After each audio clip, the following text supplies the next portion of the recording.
Welcome back to the Raptors RapUp podcast. I'm your host, Arvind Lingam, and man, what a game, what a game, what a game. Kawhi Leonard with the career high 45 points in this game, and then Pascal Siakam with the career high himself of 28 points in this game. Great games from both guys, and the Raptors needed both guys to be scoring because this game ended up being just a 6-point win. Raptors won the game 122-116 against the Utah Jazz. This was a game where the Raptors needed all the scoring they can get against a tough, defensive-minded Utah Jazz team. The Raptors needed some offense, and in the beginning, it didn't look so good. In the first half, the Raptors were out-rebounded. Derek Favors put his stamp on the game, had 15 points at the half, was abusing the Raptors on the inside and on the offensive glass. And then Gobert as well. And then you had Mitchell cutting in and Rubio cutting in. They were getting easy dunk opportunities for their big men. But the Raptors closed in that third quarter. And out of the halftime, I don't know what Nick Nurse tells these guys at halftime, but every time they come out stronger and more focused than ever. And we've seen this in multiple games now. The Raptors dropped 44 points in that third quarter, led by none other than Siakam and Kawhi Leonard, who combined for 32 points. 19 from Leonard, 13 from Siakam in the quarter alone.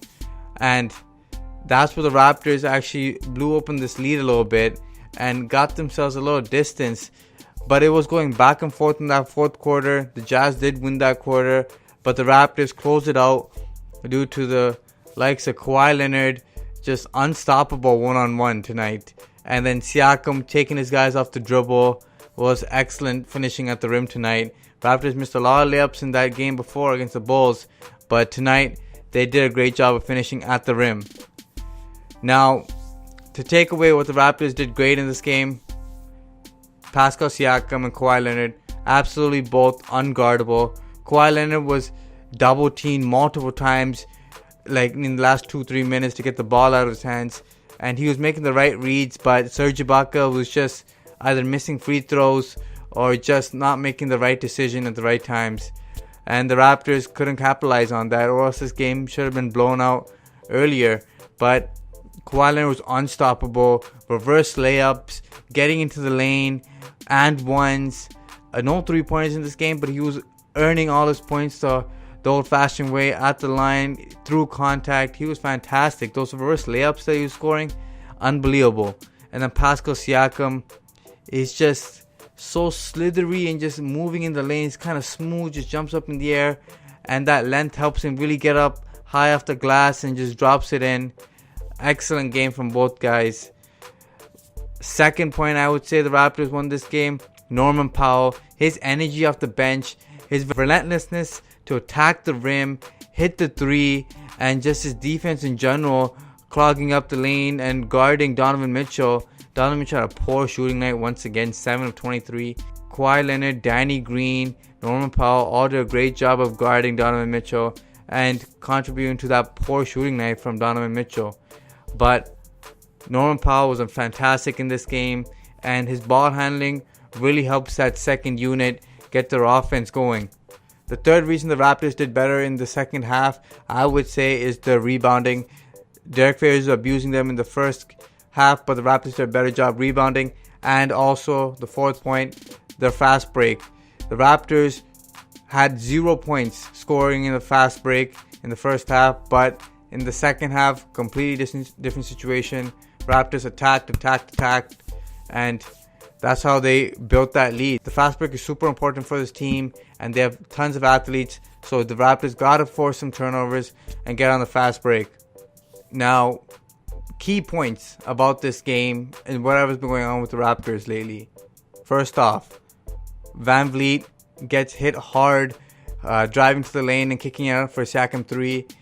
It's reported that he had left hip contusion. He did come back into this game, played 32 minutes, but he didn't look right, and I don't know what his status is going to be for that big game in San Antonio on Thursday.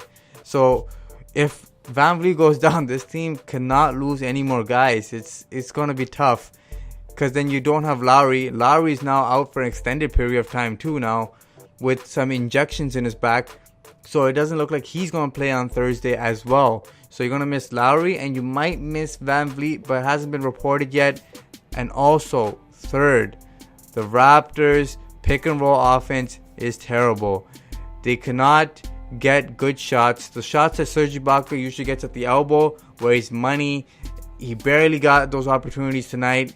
And they're pushing him out to the three-point line, and his three-point shot is not good enough to be respected.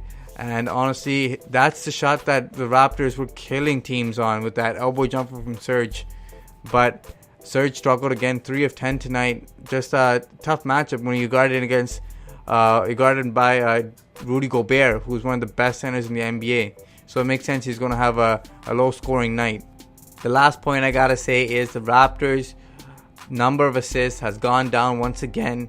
The Raptors still cannot provide enough ball movement to get their assist numbers up, and people are not making shots.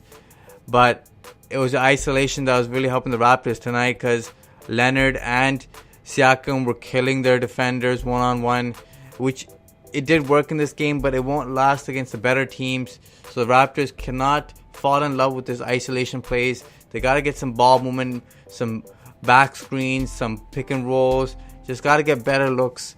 And honestly, this game could have been blown out, but Jay Crowder kept the Jazz in it. Whenever the Raptors looked to extend their lead, Jay Crowder would hit a three or hit like a shot clock buzzer beating floater or something. He just kept the Jazz within the game, within striking distance, and that was huge, because the game got cut down to about 4 or 5 points near the end of the game, and it could have went either way if Donovan Mitchell hit a couple shots there. But Raptors bounce back, start off the new year right.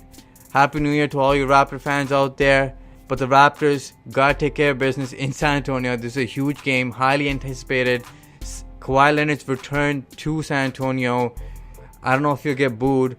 I am also a Spurs fan as well. They're my second favorite team. I wouldn't boo Kawhi Leonard, since he did bring a championship and he did some great things in San Antonio. Just appreciate what you got from him and move on. There's no need to boo the guy. Danny Green, he's going to get much love in San Antonio. He's been through it all. But DeMar DeRozan, you don't know. He could be dropping a 50-point game, it looks like, against the Raptors. He's going to be super motivated for this game. So it'll be great to see what happens on Thursday night. Until next time, guys. Peace.